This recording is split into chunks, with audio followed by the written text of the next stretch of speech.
Women and men are different. Not only do we look different, but we act differently and feel differently.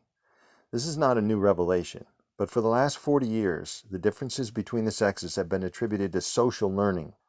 According to this theory, we really don't have any sexual identity when we're born.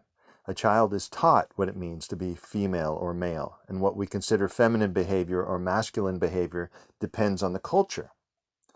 If a girl was taught that it's feminine to play with toy guns and do a lot of wrestling, she would, and she'd enjoy it just as much as boys do. The theory says that the differences between the sexes are caused by socialization, by what we learned from parents, teachers, television, and our peers. The theory says we learned what is feminine or masculine, and that's why women and men tend to behave and feel differently. As a matter of fact, the socialization theory is so widespread, for many people, it isn't a theory at all. It's a self-evident truth. But lately, this truth is being shaken by some very solid research from the fields of biology, genetics, neurology, and endocrinology. Scientists all over the world are accumulating research data indicating that many of the differences between the sexes are biological and inborn, and some are not much affected by learning. That's not to say socialization has no influence. The ability to become socialized, the ability and desire to learn from our own culture, is itself a genetically inherited trait, and a powerful one at that. Obviously, socialization has an influence, but apparently there are some things out of reach of social learning, some feminine or masculine behavior that cannot be unlearned or overridden. Who cares? You might legitimately ask, what difference does it make?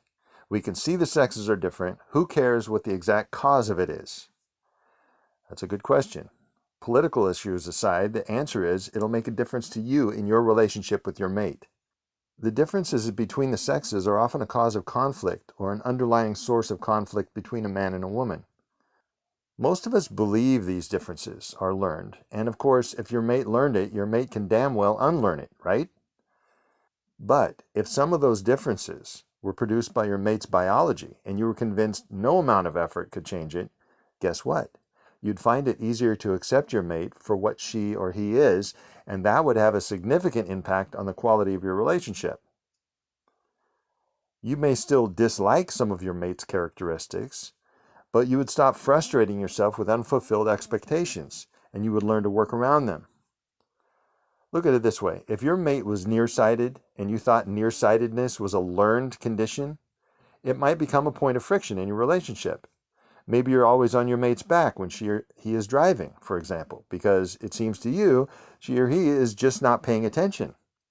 If you then discovered that the nearsightedness was something your mate was born with, and that there wasn't anything she or he could learn to make it better, here's what would happen. One, your expectations would become more realistic, more fitting given the reality. Two, you would be less frustrated. Three, you'd become more forgiving and understanding. Four, you would have less animosity toward your mate. Five, you would start thinking of ways the two of you could work around your situation rather than simply railing against it. Maybe buy some spectacles, for example, or you could do more of the driving. That's what I want to accomplish with this podcast.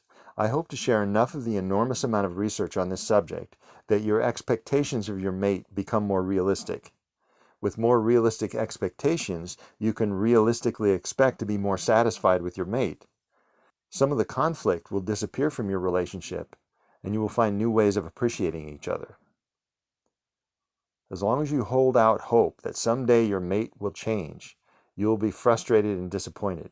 But if you accept that some differences are irreversible, short of surgery or hormone supplementation, you can begin to work with the reality of the situation instead of banging your head against the wall trying to apply the strictly socialization theory, a theory whose time has come and gone. Subtitle: In the Beginning. It all begins at conception. The individual sperm cell that enters the egg determines the sex of the fetus. Female sperm carry more information, the information required for the complex processes of pregnancy and birth, and are therefore heavier than sperm carrying male chromosomes. Because it is heavier, a sperm carrying female genes move slower than a sperm carrying male genes, so sperm carrying male genes get there quicker and are more likely to conceive. 125 boys are conceived for every 100 girls. This difference, right out of the chute, so to speak, is of course not the result of socialization. After conception, females mature faster and are born with a 4 to 6 week developmental head start over males. This has nothing to do with learning or socialization either. It is a genetic difference. About 1 or 2 months after conception, if the fetus has an XX chromosome, it begins to produce large amounts of estrogen. If the fetus has an XY chromosome, it begins to produce large amounts of testosterone. These hormones organize the development of not only the body, but also the brain. Later, the hormone levels go way down, but then increase again at puberty and remain high into adulthood, activating specific receptor sites in the brain and body. A receptor site in a cell is like a button. The only thing that'll push that button is a specific hormone. For example, there is a molecule very much like testosterone, which is the human male hormone, circulating in the blood of male apes, male birds, male crabs, male fish, just about every male on the planet, and this molecule activates certain behaviors in these animals: strutting, defending territory, displaying plumage, etc. There are parts of the animal's brain responsible for each of these behaviors. There are receptor sites in those parts of the brain activated by the male hormone. All those male-only behaviors are activated by the same hormone. For example, among certain kinds of songbirds, the male sings but the female does not sing. Inject the female with testosterone, however, and she begins to sing. The receptor sites in the brain are only activated in this case by the male hormone. She has the brain circuits installed, but they are usually dormant. If you castrate a male Japanese quail, it will stop copulating and crowing. By castration, you have stopped the production of male hormones. All those receptor sites stop being activated. Give him an injection of male hormone, and he's back to crowing and copulating. Male fiddler crabs normally have one huge claw and one normal-sized claw, but castrate one when he is young, and his claws are both normal size as an adult, just like a female. Back near the beginning of the evolution of animals, DNA divided itself into two sexes, and the development of the male and female sex organs were triggered by a testosterone-like molecule and an estrogen-like molecule. It's a good adaptation. It's a clean way to create the necessary differences in the sexes. Over time, though, more and more adaptations were added to each sex. The two sexes of a single species could now evolve differently, because any adaptation could be triggered only by the male or female hormone. So if it produced more offspring to have a wider pelvis in the female, the adaptation could be added and triggered only by estrogen. And if it wasn't adaptable for males, they could stay as they were. Now, human males don't have claws and they don't crow. They may strut a little, but not much. They do have testosterone, and women do have estrogen, however. As a fetus, the blood levels of these hormones are up to 4 times the level they will be in childhood. Why? Because there are basic biological differences being hardwired during the fetus's development, making the sexes fundamentally and unalterably different for the rest of their lives. Subtitle: The Human Species. In people, these differences show up in hundreds of different ways. For example, June Reinisch, a developmental psychologist, studied 4,653 infants and found that girls sat up without support earlier than boys, and boys crawl earlier than girls, but then crawl for a longer period of time before they learn to walk.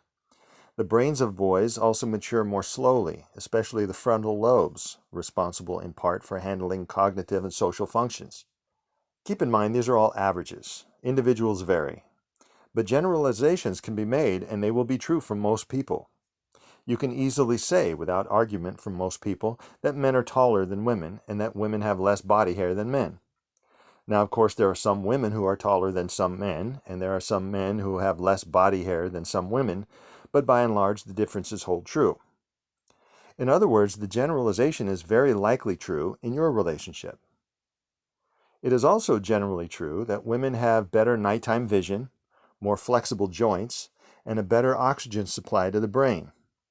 A woman's skin bruises more easily than a man's, and her sweat glands and fat cells are more evenly distributed. She tends to perspire more heavily under her arms, while he perspires more heavily on his chest. Men have thicker skin, fewer nerve endings on the surface of the skin, a thicker skull, a more slanted forehead and heavier brow ridges to support larger jaw muscles. Men have tighter joints, better daytime vision, and more acute depth perception. Of course, none of these differences are the result of socialization. Women have 1 million fewer red blood cells in each drop of blood than men. Yes, you heard that correctly. Take 1 drop of male blood and 1 drop of female blood, and you'll find 1 million more red blood cells in the man's. A man's blood also coagulates faster than a woman's. We come from a long line of hunter-gatherers, and some of these sex differences must have come about because in all hunter-gatherer societies on record, except for one, the Agta of the Philippines, there is a division of labor by sex. Men did the hunting, women did the gathering. Some of the earliest sex difference studies show that men are better at hitting targets with projectiles than women. And in all the research since then, this has been one of the most consistent findings. Okay, said some researchers, makes sense that men would be superior at hunting tasks, superiorities like being able to hit a target with a projectile. Fine, they said, good. But wouldn't gatherers also develop some superiorities, like being able to locate berry bushes and tuber patches and nut trees? So the researchers set up some experiments to find out.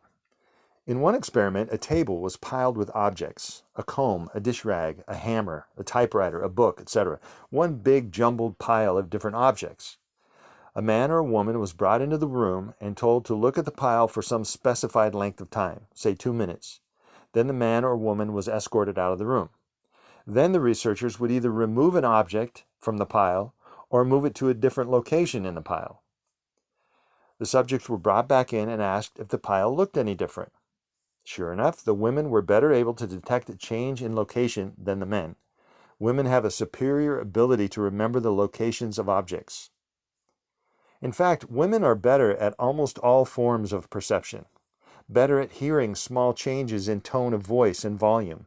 They have a better perception of high sound frequencies, a better ability to distinguish between different tastes, more nerve endings in their skin, and therefore a greater sensitivity to touch, are better at seeing in the dark, and have better peripheral vision. Men have better depth perception and can see better in bright light. The only auditory superiority men have is in distinguishing animal sounds.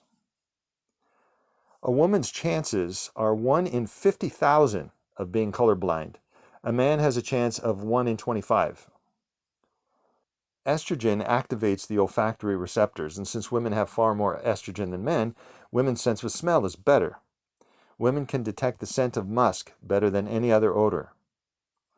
Her estrogen levels vary over the course of a month, and during ovulation, when her estrogen levels peak, she can detect the scent of musk 100 to 1,000 times more keenly than during menstruation. Women notice more. In one experiment, subjects were told the researchers weren't ready to start the experiment yet and asked each subject, one at a time, to wait in a small room for 2 minutes.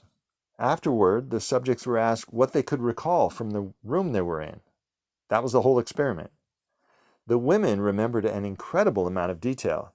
They would say things like, there was a shelf against the wall crowded with things. There was an open pack of Wrigley's gum, a book on Greek history, a black sock, a worn-out tan-colored knapsack, etc. Rich detail. When they asked the men the same question, they apparently hadn't paid much attention. They would say things like, it seems to me there was a shelf in there with some stuff on it. There was a pack of gum, some clothes or something. Classy, my wife, used to tease me about not noticing things, so I was determined to pay attention. One day, feeling victorious, I said, hey, you moved that picture. It used to be over here. You're right, she said. I did move that picture 3 months ago. Men spend more time in shallow sleep as they get older, but aging doesn't affect women's sleep as much. There's an enzyme in the stomach that breaks down alcohol before it reaches the bloodstream. The enzymes in women's stomachs break down less than 1/4 as much alcohol as the enzymes in men's stomachs, allowing more alcohol to enter her bloodstream. Migraines affect 4 times as many women as men. Women suffer from more aches and pains in general than men. Women feel some sort of discomfort 43% of the time, men 28% of the time. But men find it twice as difficult to tolerate the same amount of chronic pain a woman can tolerate. Most men put their pants on left leg first. Women usually put their pants on right leg first. According to Dr. Brian Sitzema, the pronunciation editor for Merriam-Webster, women and men pronounce the TH sound, as in the word think, differently. Quote, men pronounce it with the tongue slightly behind the upper teeth, he says, and women with the tongue between the teeth. Men tend to call each other by a word other than the person's name, dude, man, etc., and women tend to use the person's name. Women have better coordination in their fingers. You can tell a woman's handwriting from a man's because hers shows more control. Again, there are variations, but in general, each of these differences are likely to be true between you and your mate. Likely, not absolutely. During an argument between husband and wife, her blood pressure rises on average 6%, whereas his rises 14%. His blood pressure rises more than twice what hers does. Logically, you'd think it'd be just the opposite, since she is potentially in more physical danger. But the differences go beyond logic. They are differences built into our brains and bodies, and the only criteria for the choosing was survival. If a trait survived and the carrier of that gene had offspring, that particular pattern of DNA went on to have more offspring. If it didn't have any offspring, it didn't pass its genes on to us.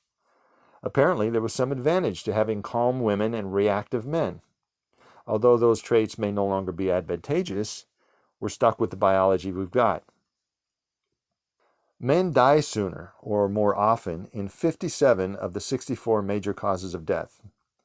In fact, says Deborah Wingard, an epidemiologist at the University of California, San Diego, if you look at the top 10 or 12 causes of death, every single one kills more men. Subtitle, Dangerous Denial. Denying the biological differences between men and women can be dangerous. There's a drug prescribed for high blood pressure called propranolol. It's been discovered that propranolol is broken down far more slowly in women's bodies than men's. Doctors had to lower the dosage for women so they weren't continually overdosed.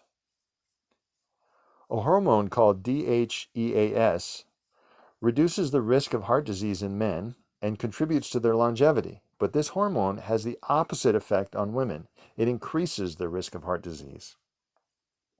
Twice as many women experience depression than men, and women take 83% of all antidepressants. But the studies on these drugs were done on men. Naturally, if the differences in the sexes were only caused by socialization, then a drug that works for men should work just as well for women. Of course, that's the politically correct view. But Gene Hamilton, MD, a researcher from Duke University, found that women's menstrual cycles affected their reaction to psychotropic drugs like antidepressants, in some cases causing serious trouble. For years, doctors told us the warning signs of a heart attack, a dull pain in the center of the chest and/or pain down the left arm. Recent research has found, however, that those are men's symptoms. Women often experience pain in the back, neck, or jaw, or they have nausea or lightheadedness and often no chest pain. I wonder how many women have had heart attacks because they ignored these symptoms. The sexes are not the same. They react to drugs differently. They show different symptoms. It is not simply a matter of opinion. It is not just a theoretical issue. It is not merely an interesting subject of intellectual debate. And ignorance of the differences can cause death. Subtitle, Fat Differences. The differences go on, and all were created by the hormone that dominated in the womb, estrogen or testosterone. In women, there are fibers that hold skin to the muscles in parallel cords. This causes the fat in between to bulge, producing what's called cellulite. In men, the fat is held in place by a dense mesh of fibers, making cellulite much less likely. Men tend to store body fat around their waist, which produces more cholesterol and triglycerides than storing it in the butt and thighs, where women tend to store most of their fat. One of the reasons men are more susceptible to arteriosclerosis and heart disease is the different way they store fat. Fat on the waist is easier to burn. Fat on the thighs is more resistant. It's safety fat. Women who had this fat a long time ago had more babies survive in times of scarcity. Female mammals, including humans, are able to withstand food deprivation for a longer period of time before dying. A woman's muscles are less striated, making them weaker but more efficient at burning blood sugar. A man has 1.5 times as much muscle and bone as a woman and half as much fat. Estrogen affects how much fat a person wants to eat. Humans and other animals have a substance called galanin in their bloodstreams. Galanin produces a desire to eat fat specifically and makes the fat consumed more likely to be converted to body fat.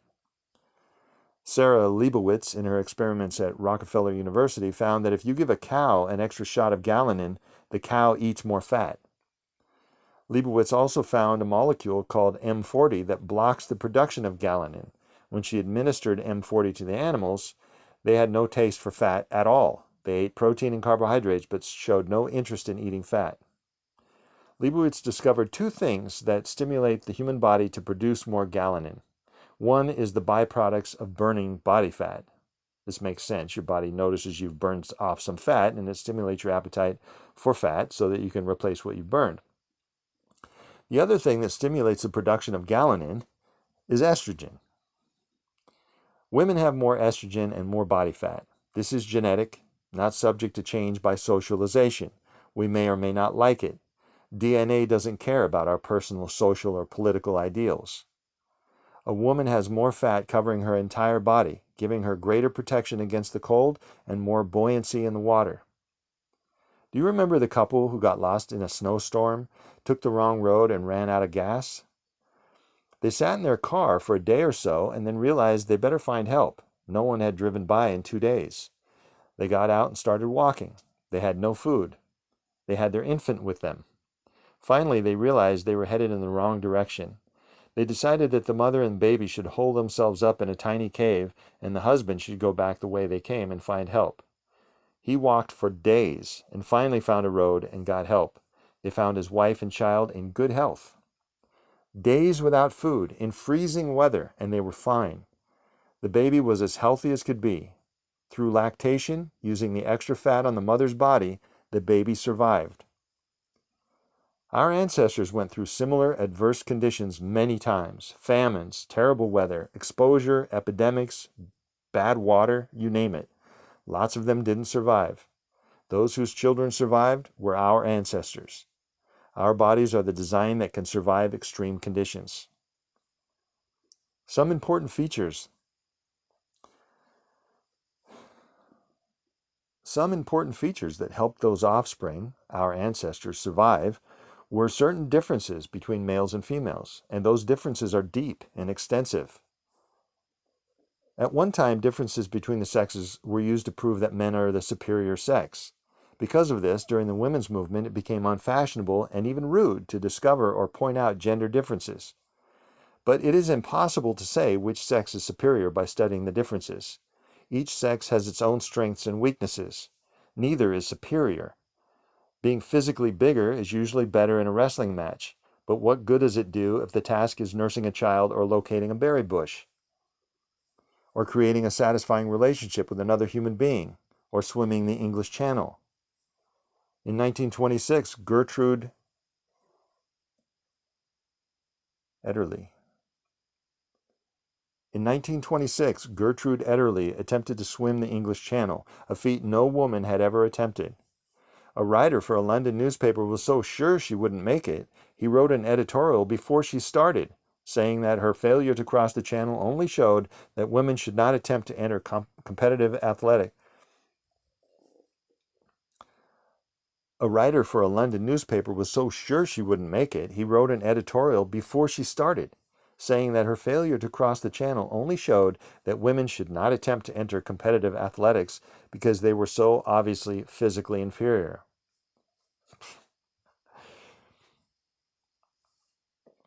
Because they were so obviously physically inferior. But Gertrude Ederle not only made it across the channel, she broke the existing men's record by 2 hours. The world record is still held by a woman. It is hard for men to compete. Women have superior biology for the task. The London paper went to press before the editorial could be withdrawn, and the editor had to eat the crow he completely deserved.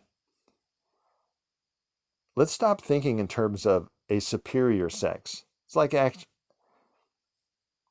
asking, Which is superior, a sponge or a knife? It depends entirely on what you're trying to do. Let's focus instead on what we can do together.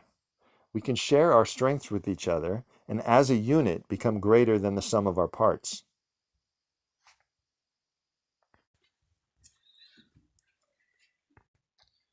Four, three, two, one. Subtitle: Women are the stronger sex. So far I've talked about some of the physical differences between the sexes because I wanted to give you an idea of how pervasive the differences are. We're not talking about a few trivial differences in genital structure. Women and men are different to the bone, literally. When you realize that even our red blood count is different, it becomes easier to accept that some of the more subtle differences might also be built in and less subject to change than you thought. Let's look at one of the more subtle differences now, a difference that can significantly affect your relationship with your mate. When a man and a woman talk, he will tend to interrupt her more than she will interrupt him. I'm going to say that again.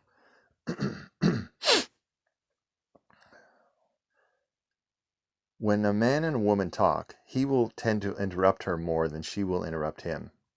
There's probably not a woman alive who would be surprised by that fact. Something you read in most books on human relations is that a good general policy when interacting with people is to try not to interrupt them. Women are better at it than men. Anat Raphaeli, the Hebrew University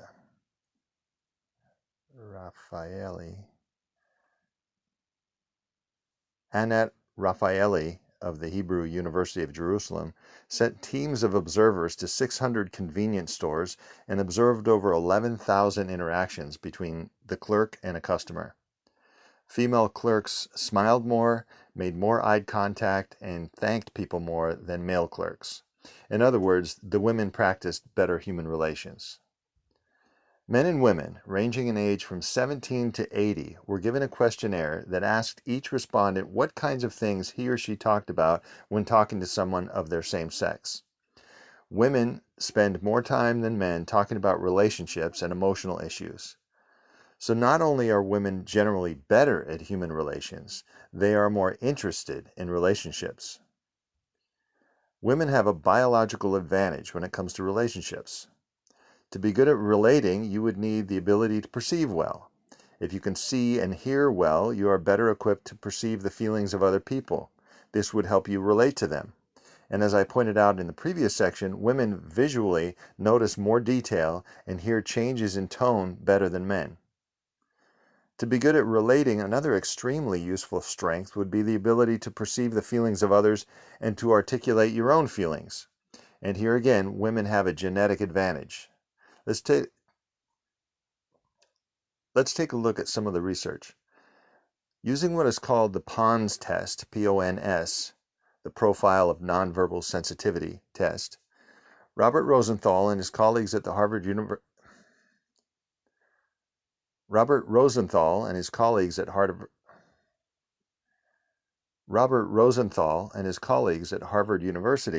found women to be consistently better at knowing what emotional situation they're seeing when they view the short film clips that make up the test. In the 220 2-second film clips,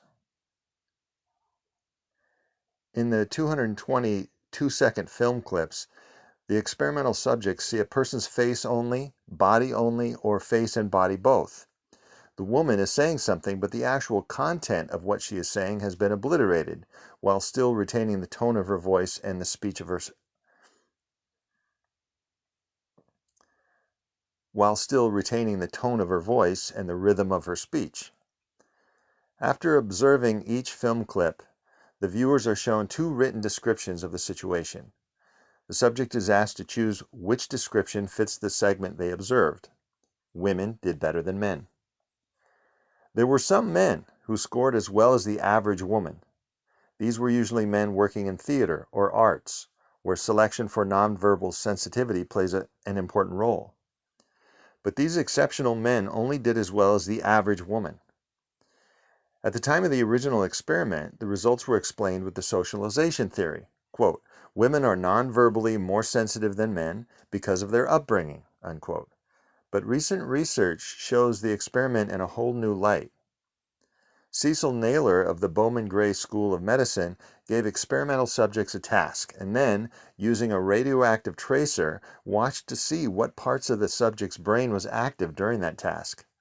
For example, in one task, the subjects listened to words, one after another, and when he or she heard a word that was 4 letters long, they raised a finger. During this task, the women's brains were active all over, but the men's brain activity was compartmentalized. Another task was singing "Row, Row, Row Your Boat." Places on both sides of women's brains showed activity, but for men, only one side of the brain was active. During an oral spelling test, women and men did equally well, but during the test, the men's brain showed an intense activity in 2 discrete areas: Wernicke's area in the left temporal lobe and Broca's area in the left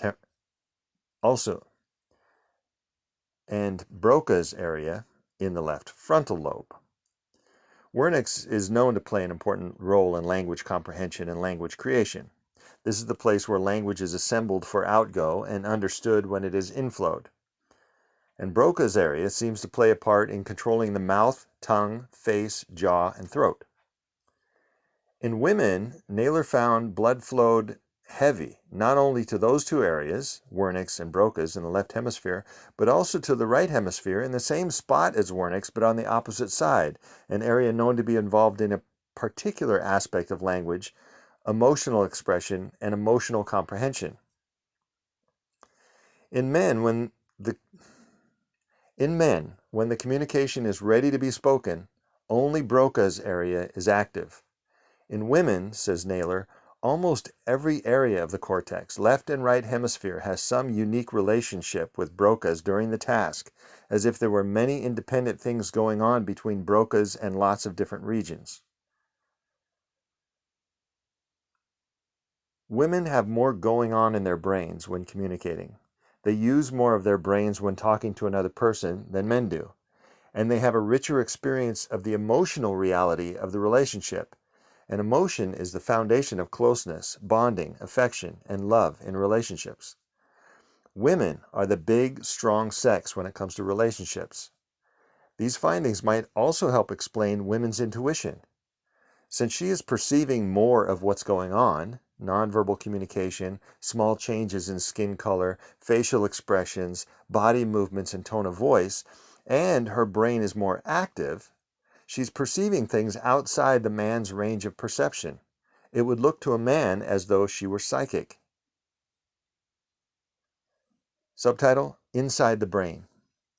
There are parts of the corpus callosum, the bundle of nerve fibers that connect the right and left hemispheres of the brain, that are up to 23% wider in women than in men. There are also thicker connections between the 2 hemispheres and other parts of women's brains.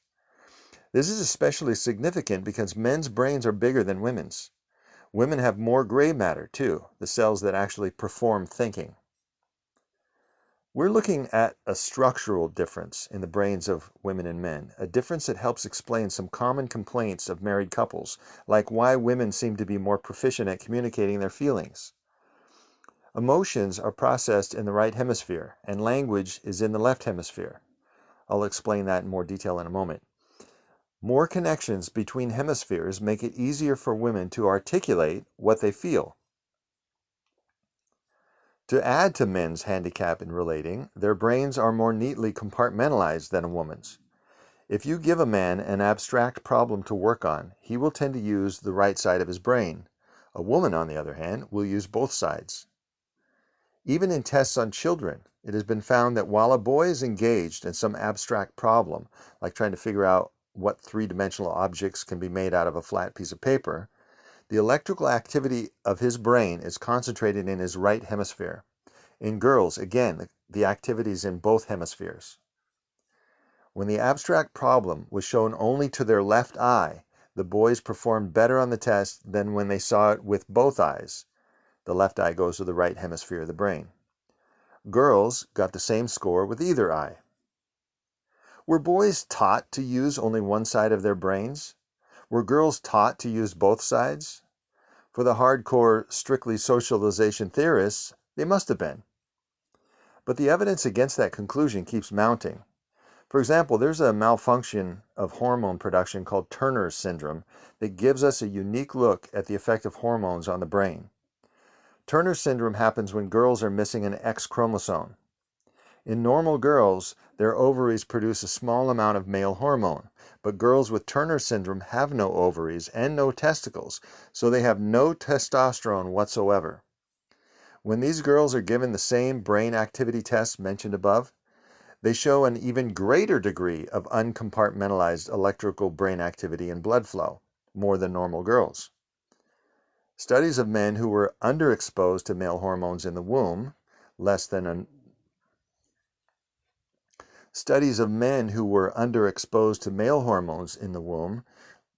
normal males, show brain activity more like a woman's, less compartmentalized. While the brain is developing in the womb, sex hormones create what are called their organizational effects. The hormones permanently alter brain function. And then at puberty, hormones create their activational effects, affecting ongoing processes like aggressiveness, menstruation, voice deepening, muscle growth, hair growth, sex organ development, etc. Doreen Kimura, professor of psychology and the chief researcher at the University of Western Ontario, tested women 7 to 10 days before the onset of menstruation when they had high levels of estrogen and progesterone.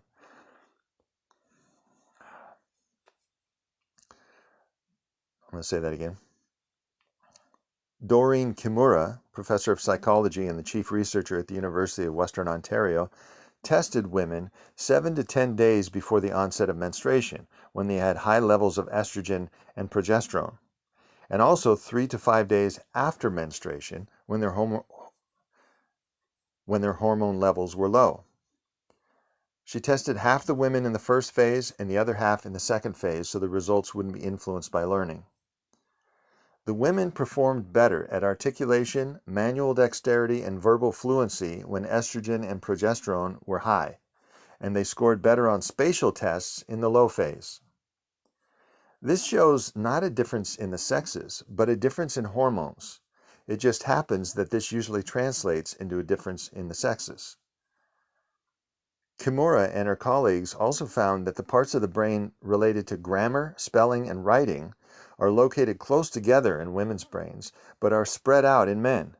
Some in the front of the brain, the rest in the back of the brain. This makes a difference because the closer brain parts are to each other, the faster and more efficient their interactions are. Subtitle: The Two Hemispheres. Your brain is divided into two halves, and each half specializes. The right hemisphere handles spatial orientation and music, recognizes faces, and deals with emotions. The left handles language. Most people have heard this much. But here's something most people don't know. This information came mainly from studies of war injuries. The problem is that it was all done on men. It was simply assumed that a brain is a brain is a brain, whether it is a man's or a woman's. Men with injuries to their left hemisphere are unable to speak, but they can sing. Men with injuries to their right hemisphere are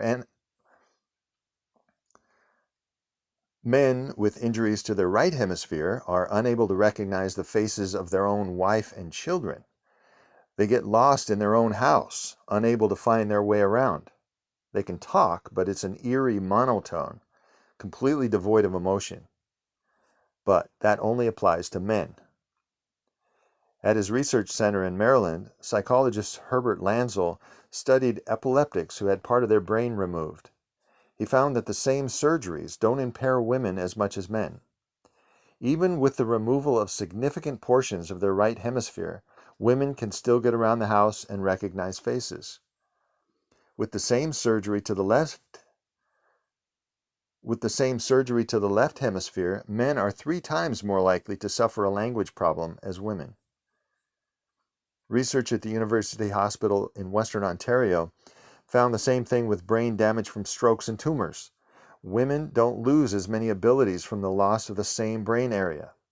Both men and women suffer the loss of some ability from brain damage. Both men and women suffer loss. Both men and women suffer the loss of some ability from brain damage, but the loss shows up differently.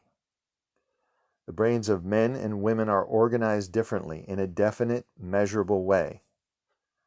A woman's score on vocabulary tests goes down whether her brain injury is in the left or right hemisphere, but a man's vocabulary score is only affected by an injury to the left hemisphere. Here's an experiment. Hook up electrodes to monitor brain activity and then temporarily put a person's left hemisphere to sleep. Then ask the person a logic question, the kind of question that requires significant language processing to solve. When researchers do this experiment, here's what they see. If the person is a man, he'll have very little brain activity in his right hemisphere, the only side of his brain that's awake, and he won't be able to come up with an answer. If the person is a woman, she will have significant activity in her right hemisphere, and she will come up with an answer. Men favor their right ear when listening. Women listen equally with both ears. A woman once told me, "Men don't try hard enough. They just need to try harder."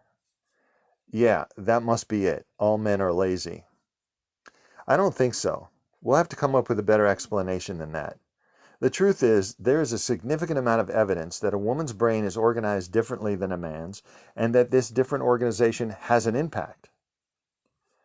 Sandra Whittleson, a neuropsychologist, showed emotionally charged photographs to men and women. She showed the photographs to either the left visual field, connected to the right hemisphere, or the right visual field, connected to the left hemisphere. Women recognized the emotional content of the pictures no matter what visual field they saw it with. But men, as you might now be able to predict, only recognized the emotional content when the picture was shown to the left visual field. According to marketing research at the University of Chicago, women are more comprehensive when they evaluate a product. They take more factors into consideration when making a decision. Advertisers have learned that if you want an ad to appeal to women, you have to give them several selling points. But if you want it to appeal to men, you should focus on only one good reason why the thing is worth buying.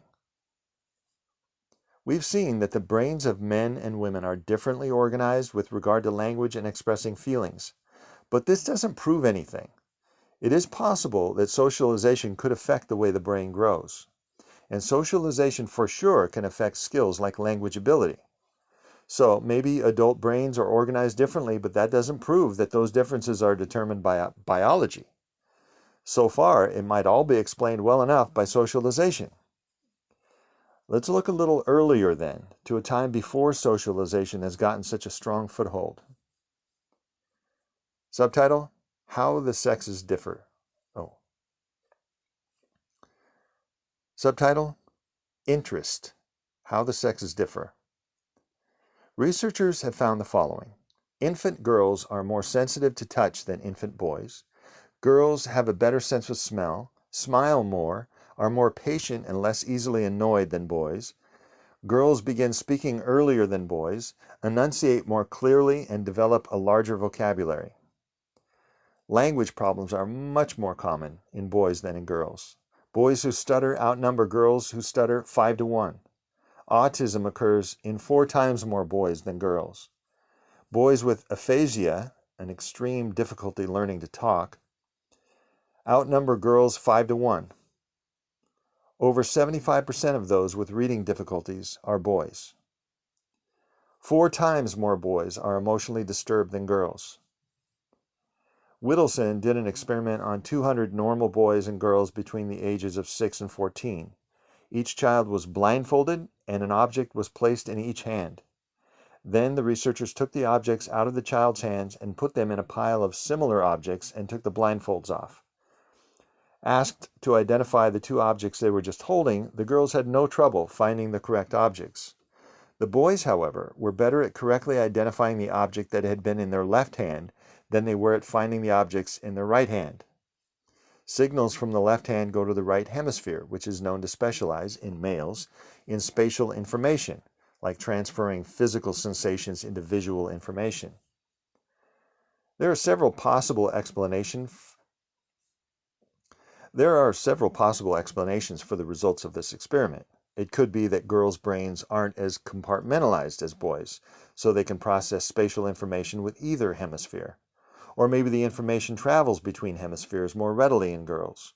Or perhaps the girls don't process kinesthetic information in the same way boys do. Or perhaps the girls don't process kinesthetic information in the same way the boys do. Maybe a combination of these. Any way you look at it, the experiment shows a difference in the way these children process the information.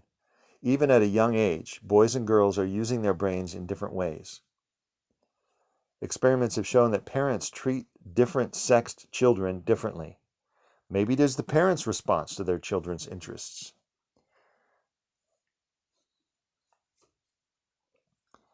I'm going to say that again. Experiments have shown that parents treat different sexed children differently. Maybe it is the parents' response to the children's interest. These differences between the sexes are caused by the different levels of hormones each sex produces. As a fetus and in adulthood, males produce more testosterone, females produce more estrogen. As a fetus, this causes the brain to change, and as adults, it keeps certain differences intact. Beginning in the 1940s and extending to the 1960s, millions of women were giving dithylstilbestrol, DES. Beginning in the 1940s and extending to the 1960s, millions of women were given dithylstilbestrol, DES, to prevent miscarriages. DES is an artificial estrogen. Doctors stopped prescribing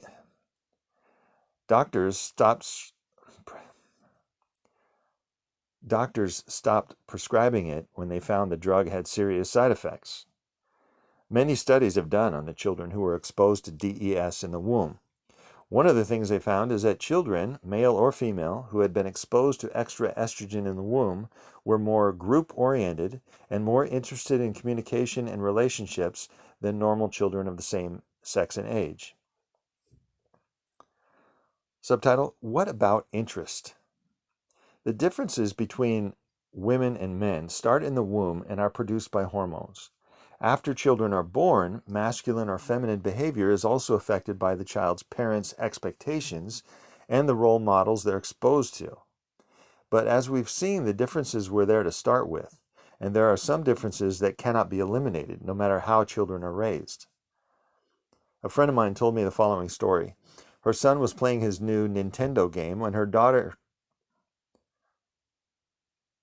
A friend of mine told me the following story. Her son was playing his new Nintendo game when her daughter came by and asked if she could play. He said, "You wouldn't want to play it. It's about war." The daughter went to mom and complained. Mom, of course, was outraged, as any politically correct woman would be.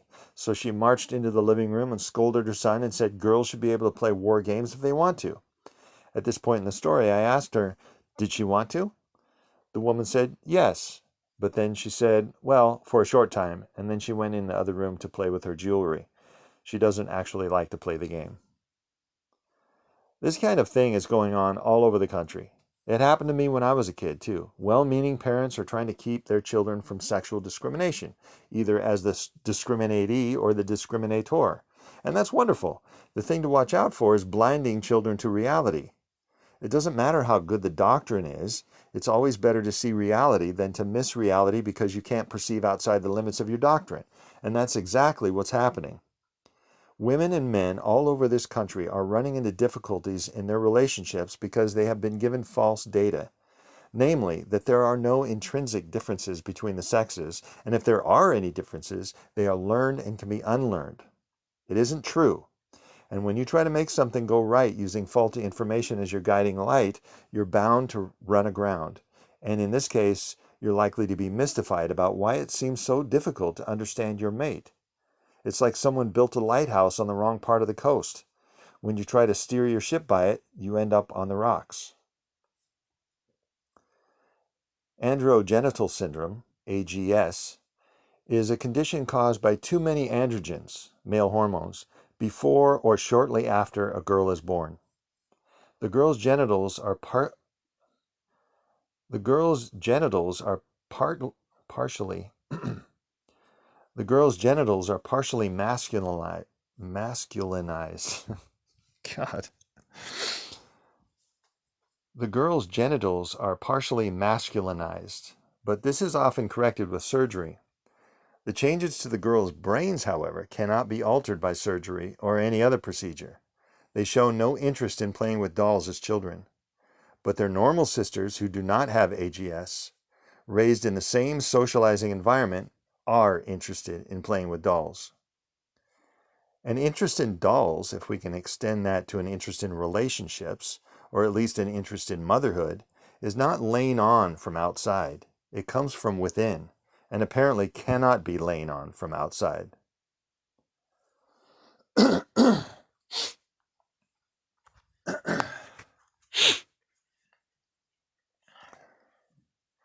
You can affect, through socialization, the behavior of playing with dolls, but you cannot create interest in it through socialization.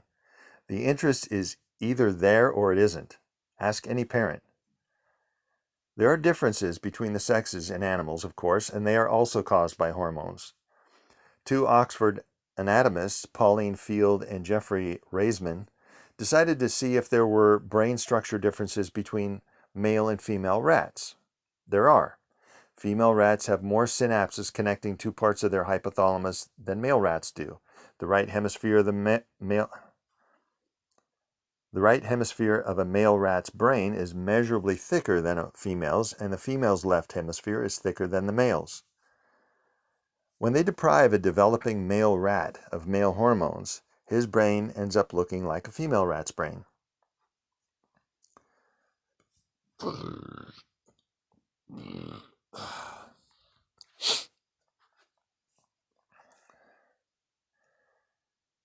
Give a normal female rat a shot of testosterone and she will start marking her territory with urine, something only males normally do.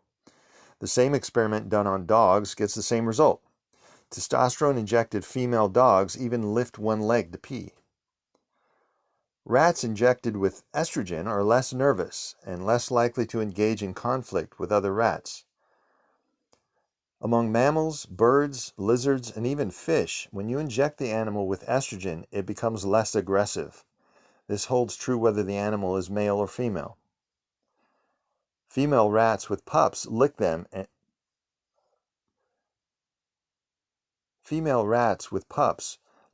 keep them clean, catch them when they wander away, and bring them back to the nest, and defend the pups against attack by other animals, and of course, nurse the pups. Virgin female rats do none of these things. But when scientists give virgin female rats a shot of estrogen and progesterone, the virgins begin to take care of any pups in their vicinity in the same way as mother rats, except for the nursing. Here's an interesting experiment. Two researchers, Heidi Swanson and Richard Schuster, gave pairs of rats a task that required them to cooperate with each other.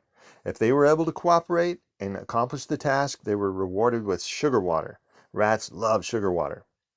They tested 4 kinds of pairs: pairs of females, pairs of males, pairs of castrated males, and pairs of castrated males who were given testosterone supplements. The females cooperated and accomplished the task easily. So did the castrated males. The normal males and the castrates with the testosterone supplements learned more slowly, and some were unable to cooperate at all. They were too busy trying to dominate each other. Subtitle: Our Closest Relatives.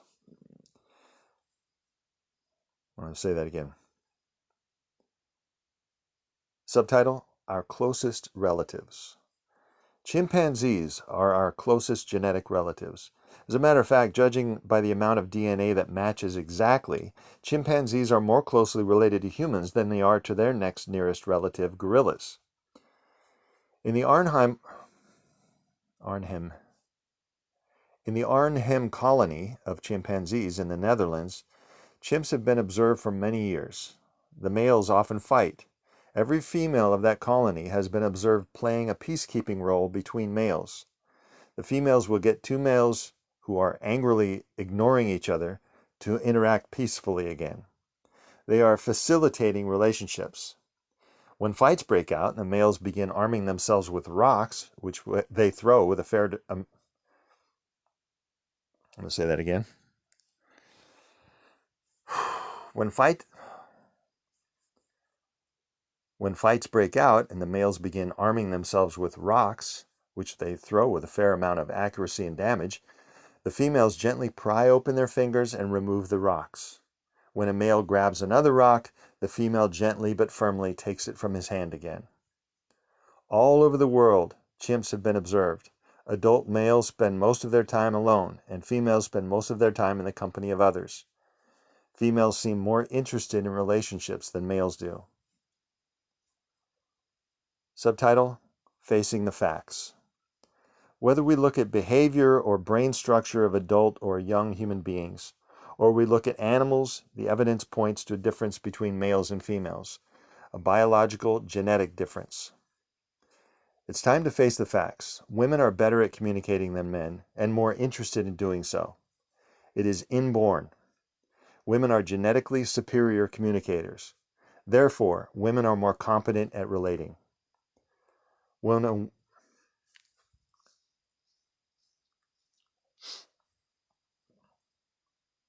a woman asks her mate to open a jar, she is acknowledging one of the man's superiorities. In this case, he has more muscles in his arms and hands than she does. Men should understand that when he has any problem with a relationship, he ought to ask his mate to help him, quote, open the jar. Women are better at dealing with relationships, communication, emotions, very real and important parts of every man's life. And if a woman expects her mate to handle relationship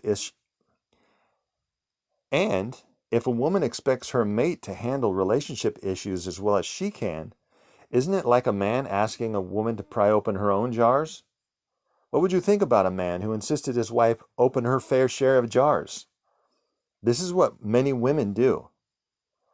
Why, many women ask, do I always have to be responsible for making sure we stay in good communication?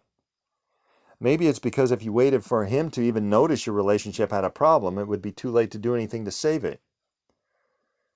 We've talked about one important difference between men and women, where their interests lie. In the next chapter,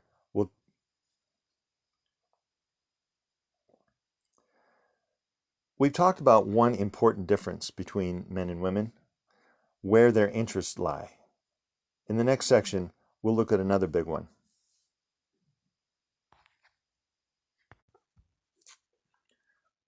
Four, three, two, one. Subtitle: The Aggressive Sex. In every culture on this planet, boys are more aggressive than girls. That is the conclusion of the researchers. That is the conclusion of researchers Eleanor Maccoby and Carol Jacklin.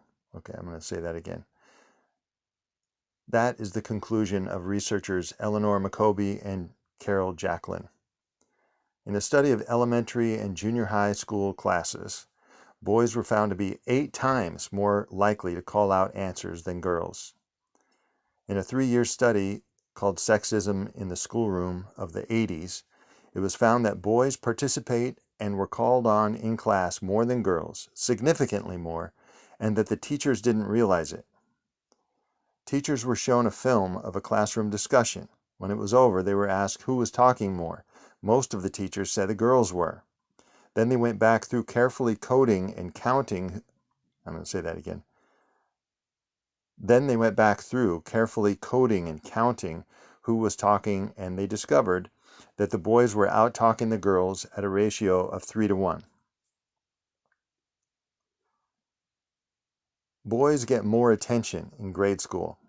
Maybe this explains why they do better on tests in high school. Why do they get more attention? Because they're more aggressive, calling out answers, piping up with questions, etc. I'm using the term aggressive in the scientific sense. In everyday talk, we usually say someone is aggressive if they're hostile, selfish, or picking a fight. But anything someone does that isn't passive is aggressive. Saying I love you to someone is aggressive in the scientific sense. It is reaching, acting, approaching, initiating, trying to cause an effect. Interrupting someone who is talking is an aggressive act of communication. The opposite of aggression is being passive, receptive, or responsive. A boy who has a crush on a girl is being aggressive if he asks her out on a date. If he is being passive if he only fantasizes about it or tries to look attractive in the hopes that she'll ask him out.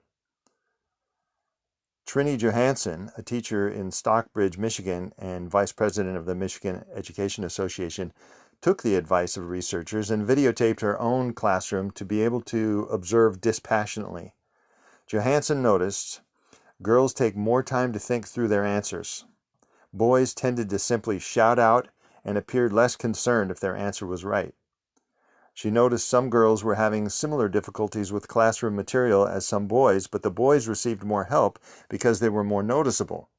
Says Johansson, the girls were simply less overt. Psychology professor Aletha Houston, University of Kansas in Lawrence, conducted experiments at several preschools and found girls more likely to do activities that were supervised by an adult. Boys were more likely to play independently. Studies of young children show boys like hostile humor more than girls. Boys are more likely than girls to find aggressive cartoons funnier. Boys tend to initiate more aggression when playing. Part of the way aggression shows itself and part of the cause of aggression is competition. There's a strong element of competition among men. We are, after all, larger than women, an indication that at some time in our past there was competition between men for mates. In any species where an individual mates with several others of the opposite sex, there is competition, and the competing sex grows larger or more beautiful than the non-competing sex. Genes acting on male brains with male hormones make males bigger, more competitive, and more aggressive. Boys tease more than girls and use forbidden words more often. As adults, polls have shown men far more likely than women to favor military intervention in other countries. Animals exposed to testosterone in utero display markedly more aggression as adults. Girls who were exposed to male hormones in the womb were found to be tomboys. They liked outdoor roughhousing and were more physically active. The parents weren't trying to teach these girls to be more active. In fact, parents concerned about their daughter's boy-like behavior is what brought them to the doctor. That's how most of these accidental exposures to male hormones were discovered. At one time, male hormones were given to pregnant mothers who had toxemia. The hormones made the mothers feel better, but those who were pregnant with daughters found the girls behaved like boys, not interested in playing with dolls, more active, enjoyed roughhousing, and more aggressive. The researchers June Reinisch, I'm going to say that again. The researcher June Reinisch found the same thing at the Kinsey Institute for Research in Sex, Gender, and Reproduction at Indiana University. The assessment of aggression was based on interviews with the girls' mothers, questionnaires given to the girls themselves, and independent ratings by the girls' teachers. Reinisch gave multiple choice tests to pairs of brothers and sisters. Reinisch gave multiple choice tests to pairs of brothers and pairs of sisters, ages 6 to 18. The respondents were to answer how they would respond to different kinds of stressful situations. On average, the males gave more aggressive and belligerent answers than the girls did. But boys who were exposed to extra male hormones in the womb were even more aggressive than their unexposed brothers, and the girls exposed to extra male hormones were measurably more aggressive than their normal sisters.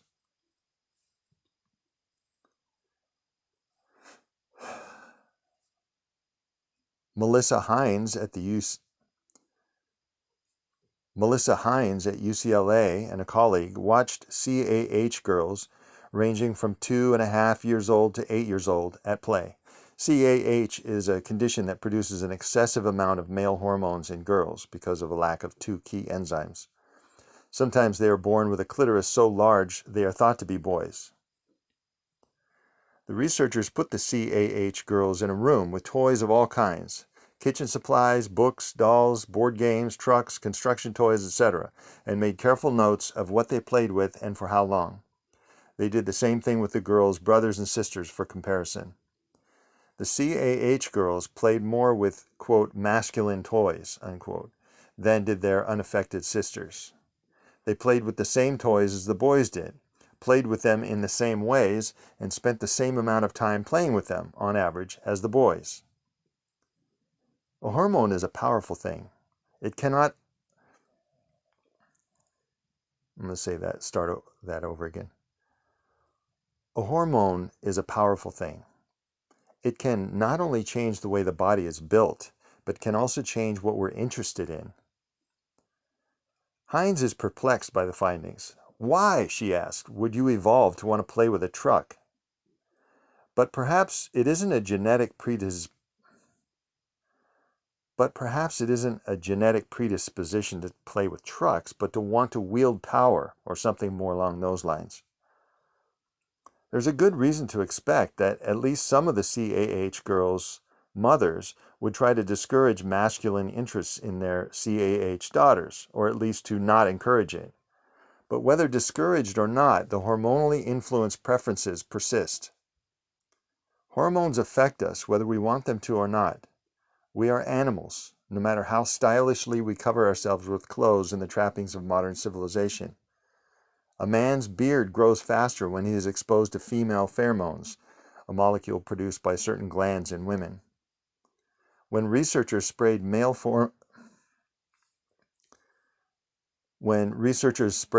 pheromones on half a doctor's waiting room seats, women sat in the sprayed seats and men did not, even though when asked, none of them smelled anything or had any inkling their behavior was being influenced by anything other than their own conscious decision. Pheromones have no odor. They affect special nerve endings in the nose that send messages to certain parts of the brain. The testosterone levels of men rise and fall not only in regular rhythms during the day, but in seasonal rhythms too. Levels of testosterone are highest during the months of the most sunlight, in summer and early fall. And since testosterone is responsible for sex drives, the rate of intercourse frequency peaks in the month of July, during the longest and sunniest days of the year. Fertility rates, contraceptive sales, and outbreaks of venereal disease all peak in summer and early fall.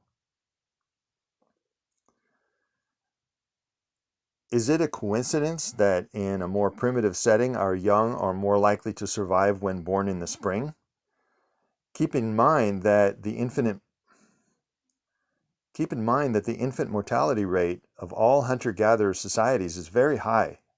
Any adaptations that improved the rate of infant survival have been genetically bequeathed to you and me, including the seasonal rise and fall of testosterone. Certain kinds of activities can raise a man's testosterone level. Fighting, watching violence in movies, on television, watching boxing matches, football games, etc. An intense emotional expression, winning or succeeding at something, and thinking about or engaging in sex. All of these can raise a man's testosterone level. Both men and women in positions of power have higher testosterone levels than people in lower ranks of a hierarchy. This is true for monkeys too. And when you give a small, weak male monkey at the bottom of the hierarchy a big dose of testosterone, he gets so aggressive, he'll fight his way to the top of the hierarchy by sheer feistiness. Testosterone makes animals more prone to extreme forms of aggression, violence. Men have 10 to 20 times more testosterone than women. The higher the testosterone level in humans, the more prone to antisocial behavior, fighting, arrests, drug abuse, and divorce. A study matching relationship histories and testosterone levels of over 4,000 men showed that men had higher testosterone levels. I'm going to say that whole thing again. A study matching relationship histories and testosterone levels of over 4,000 men showed that men with higher testosterone levels are less likely to marry and more likely to divorce. In Europe, the reoffense rate for brutal rapists and child molesters is normally around 70%, but in some places they use an unusual method for handling this problem, castration, and it works extremely well. It drops the reoffense rate from 70% down to 3%. They either do the castration surgically or they use drugs that neutralize the male hormones in the blood. Both methods work equally well. In a placebo-controlled study by the National Institute of Mental Health, researchers found that anabolic steroids,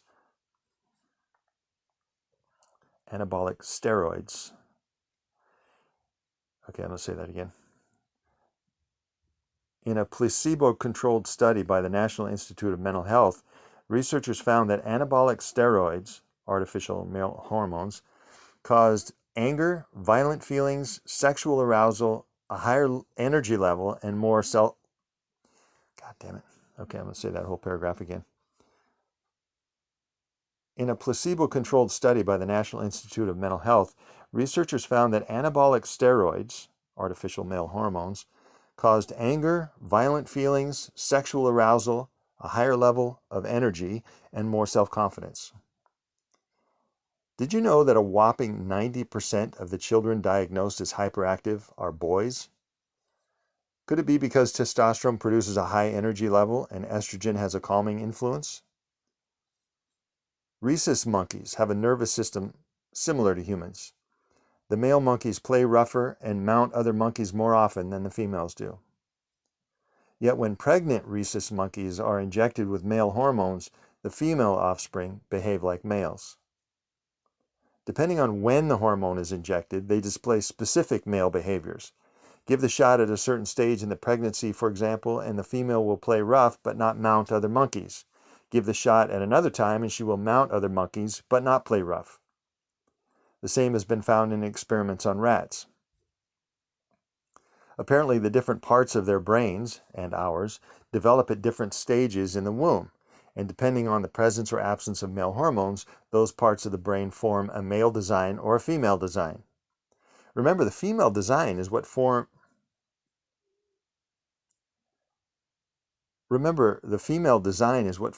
in the absence of male hormones.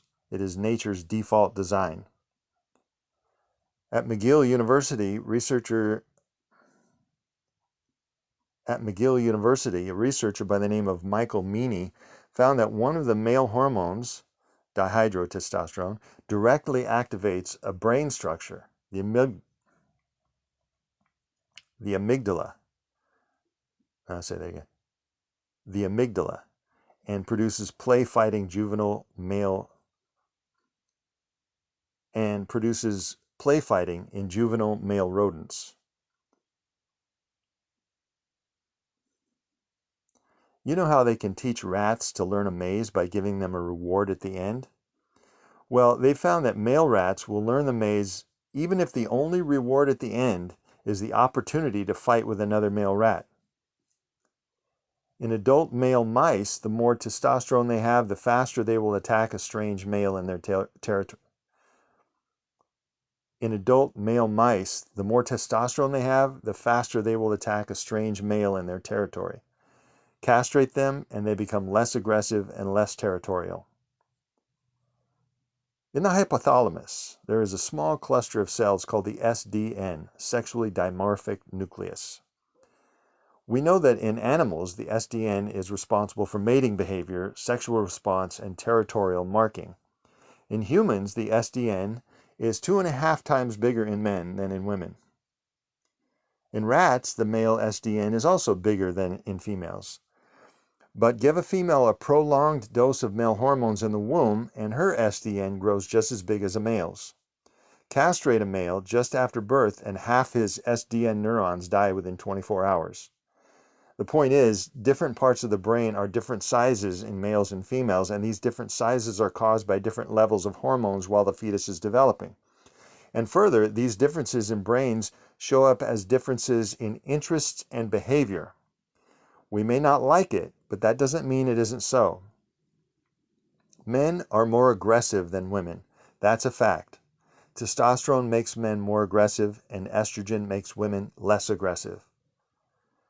I could go on and on. The amount of research on men's aggression is even more extensive than research on women's ability to communicate. Men are more aggressive than women. To some people, this is a count against men. But aggression is only bad for certain forms of expression, and it is good, useful, advantageous, more effective for others. It's safe to say the human race would not exist today without a sizable aggressive capacity. Aggression helps get things done. Sure, a lot of what gets accomplished is destructive, but that doesn't mean aggression is bad. Aggression is only a power, like hydrogen. You can use hydrogen to power a hydrogen car, or you can use it to make a hydrogen bomb. The power itself is not good or bad. It depends on what you do with it. Aggression needs to be channeled into constructive, productive, life-enhancing projects. There's plenty that needs to be done. Let's harness the power of aggression and put it to work.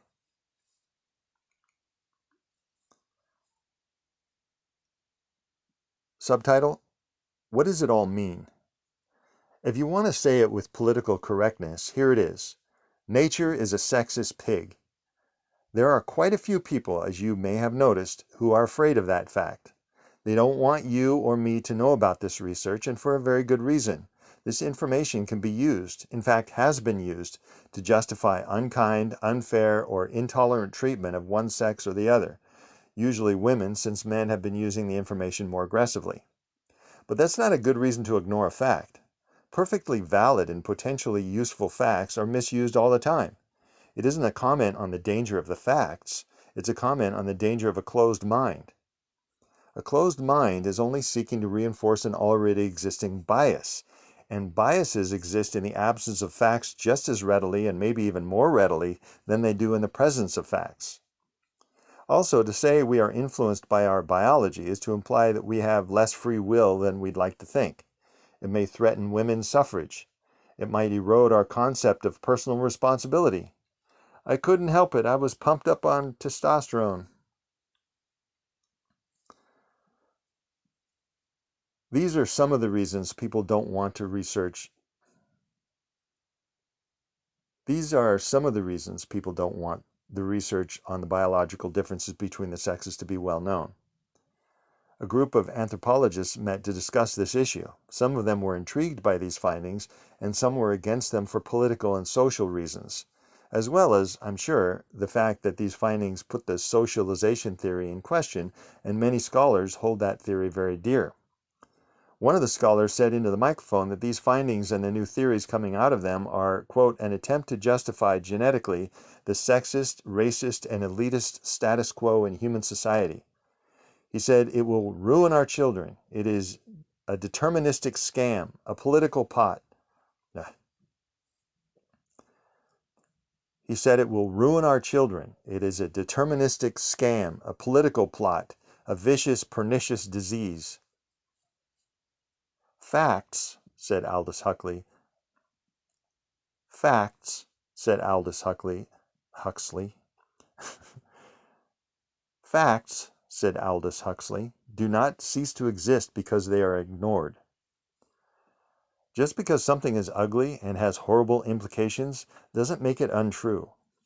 You can make whatever you want out of a fact, useful or not, but it doesn't change the fact.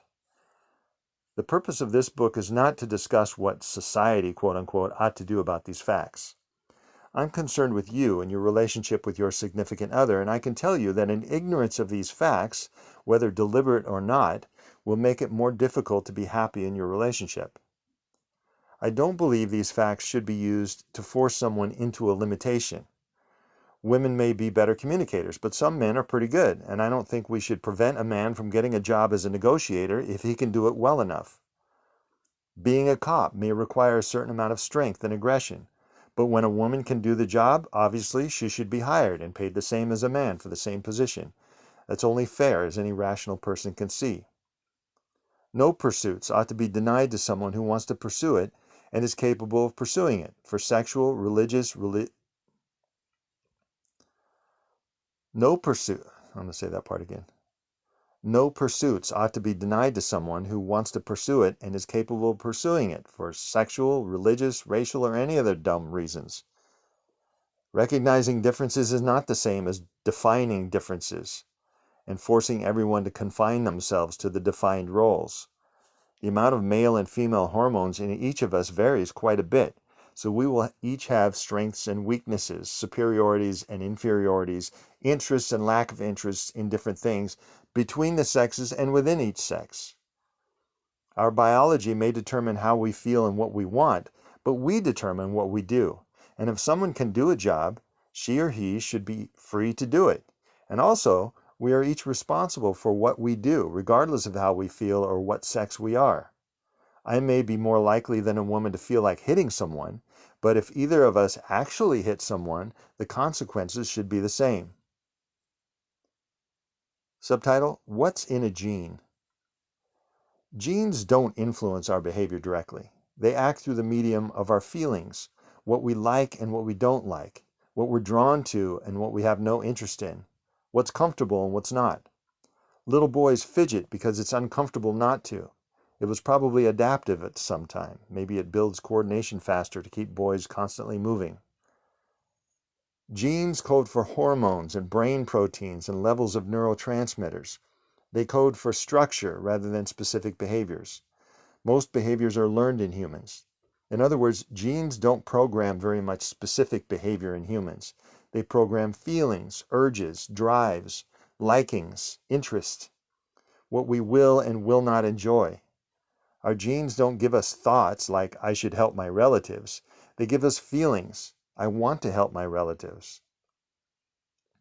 Some of our masculine or feminine behaviors are open to learning, but desires and preferences may not be as changeable. Deep-seated preferences cannot be argued about, said Oliver Wendell Holmes, Jr. You cannot argue a man into liking a glass of beer. You can't convince someone to like something she or he doesn't like.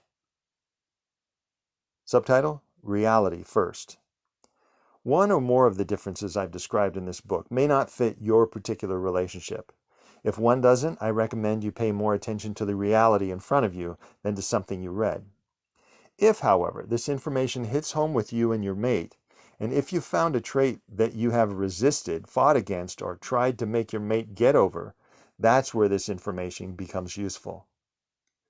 If you knew it wasn't your mate's fault and the trait isn't causing you harm, it's just different and you, quote, can't understand it, then there's a possibility of reconciling yourself to each other. I'm going to say that again. Then there is a possibility of reconciling yourselves to each other in a new, more intimate way. This information gives you a way of understanding things that seem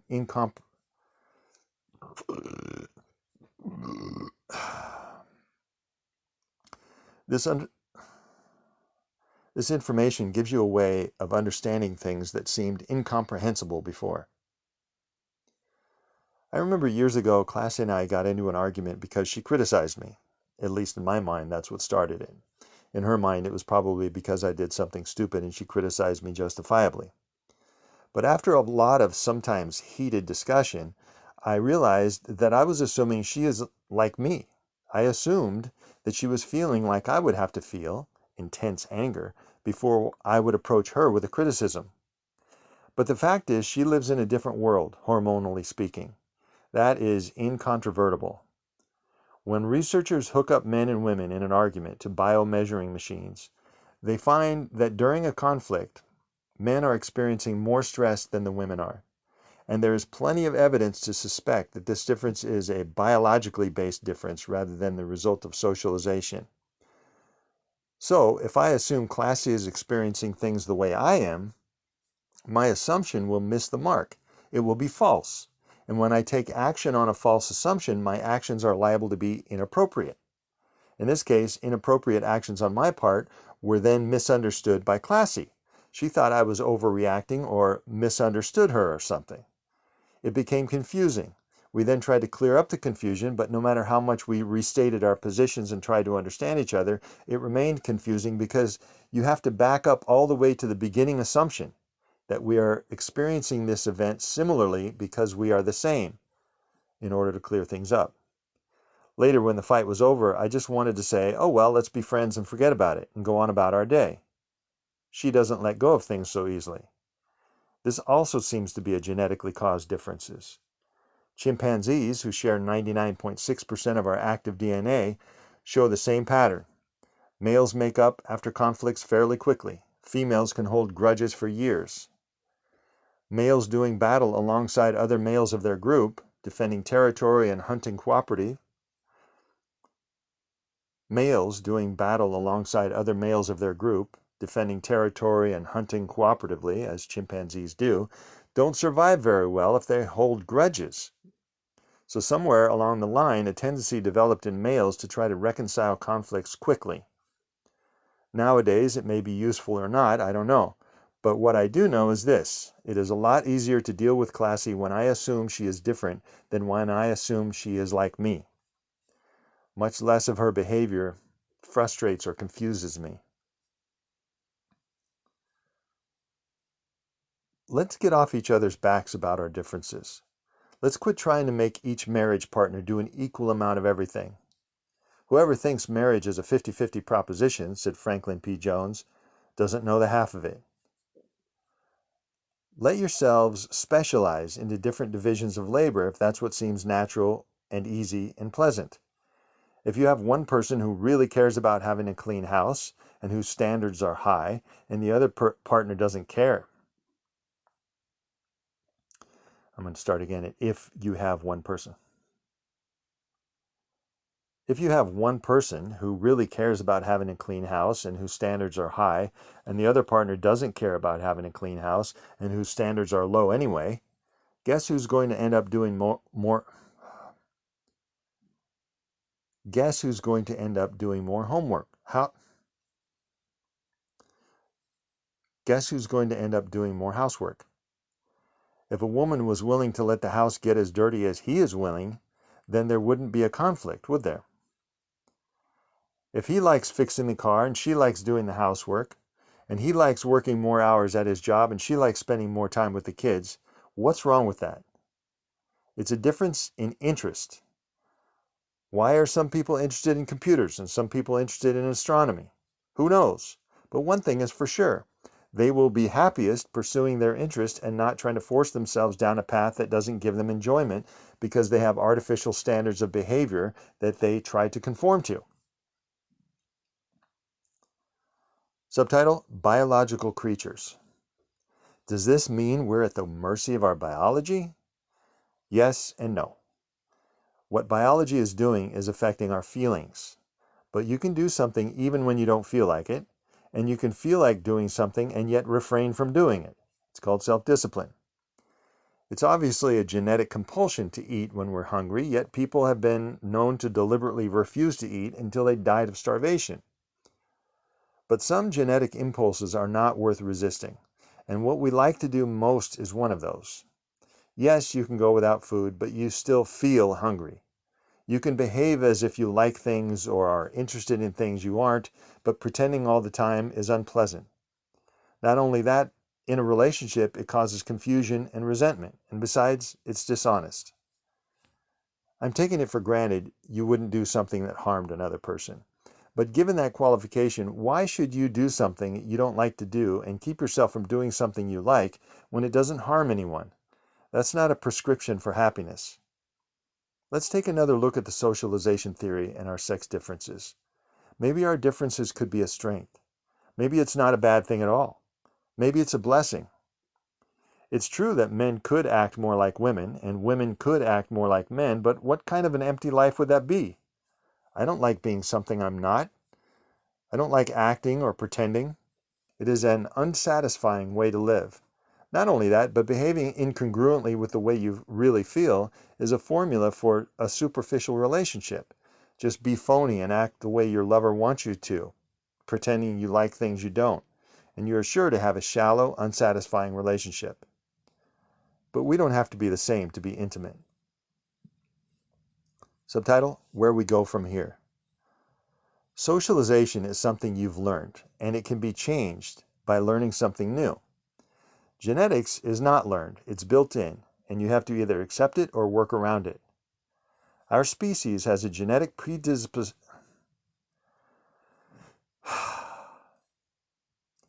Our species has a genetic predisposition to male dominance of females, for example. We work around it with laws and social attitudes. Birth control is another example. The desire to mate can't be changed. It's genetic and unchangeable, but we have worked around it with contraception. The purpose of sex from a genetic standpoint has been circumvented. If your partner seems unable to change some particular characteristic, it is possible, especially if it fits a sexual stereotype, that it's genetic and unchangeable. So what are you supposed to do? Subtitle: First, take the blame out. Men and women are not to blame for their differences. Do you blame men for being hairy? Do you blame women for being short? If you had two people, one of whom was colorblind and one who had good color discrimination, who would you ask to decorate your house? Would anyone be blamed, mocked, bashed? Would anyone be pushed to change? If there are things you would like your mate to change, and there are, and you come to him or her in an attitude of blame, you create resistance, not cooperation. If what you want your mate to change is unchangeable, the resistance turns into resentment and frustration. But the information on this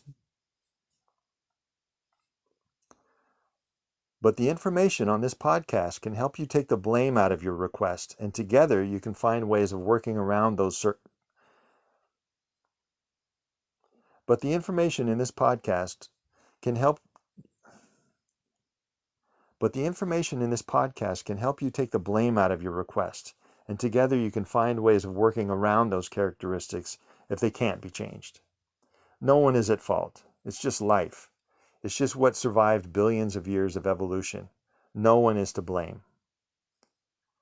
I don't verbalize my feelings very easily. Given that I'm male, the evidence suggests that this is probably because male hormones compartmentalized my brain, gave me a smaller corpus callosum, and made me less sensitive in the womb. Classy used to get annoyed with me, and I was annoyed at myself, and she would say, "Why didn't you just tell me you felt that way?" Well, I didn't really know, quote unquote, I felt that way. Or I sort of knew. I knew how I felt non-verbally, but it didn't show up for me as something to say. It's hard to put something in words that doesn't seem to be available in words. I now compensate for this by taking the time to concentrate and ask myself what I feel and try to articulate. I now compensate for this by taking the time to concentrate and ask myself what I feel and try to articulate it. But as long as I've been doing this, I'm not much better at it. Classy has a genetic strength where I have a weakness, and she no longer gets annoyed with me. She helps me instead. Just like I don't get annoyed at her for being unable to reach the top shelf. I help her instead. Let's not only give up blame, but venture beyond it. Let's see what kind of relationships we can develop given our realities rather than our culture's myths and fantasies. Every step you take in this direction will make you more satisfied with each other, more comfortable and relaxed around each other, and less phony. And you'll have less futile conflict. 5, 4, 3, 2, 1.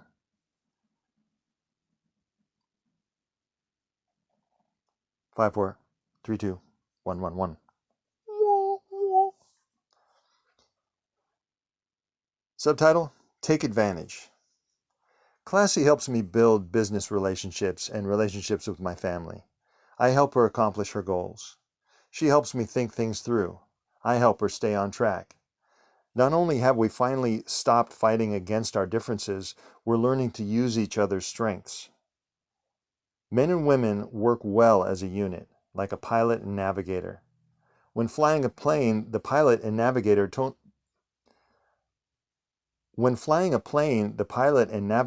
don't try to be fair. The pilot doesn't make the navigator do his, quote, fair share of the piloting. It's inefficient. It wouldn't work as well.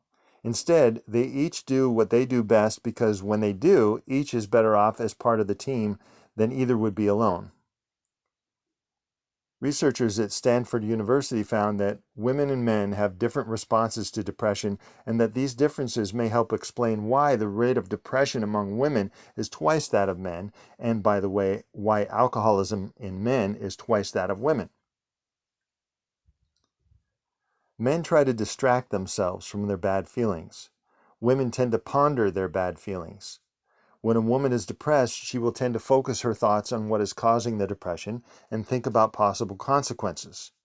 Men tend to use an activity that requires their attention to help them avoid thinking about the problem, or use alcohol to reduce their ability to think about anything. You can see that neither option is the best one for everything. If the problem is small and or cannot be changed, it is better to distract yourself with a challenging or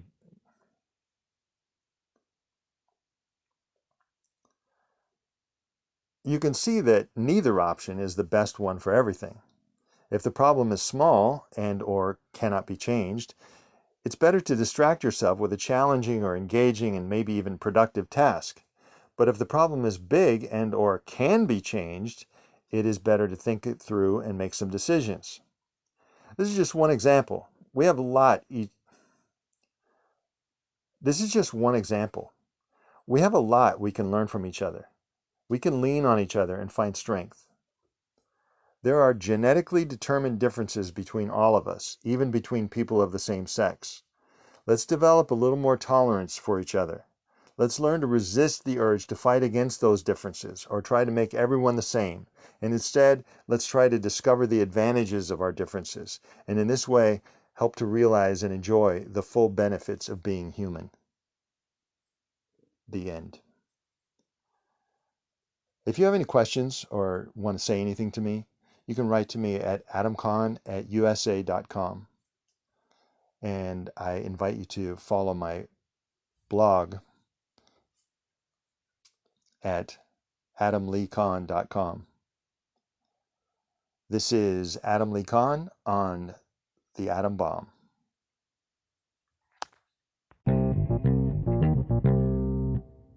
This Atom Bomb podcast episode is sponsored by Anchor, a podcast platform, the one I'm using to make this podcast. It's super easy to use and allows you to easily create your own podcast. You can record and edit your audio right onto the app. In fact, you can do everything on your phone. Anchor also makes it easy to monetize your podcast and get wide distribution. Anchor automatically makes your podcast available on Apple Podcasts, Spotify, Google Podcasts, and more. You can download the Anchor app for free or go to anchor.fm to get started.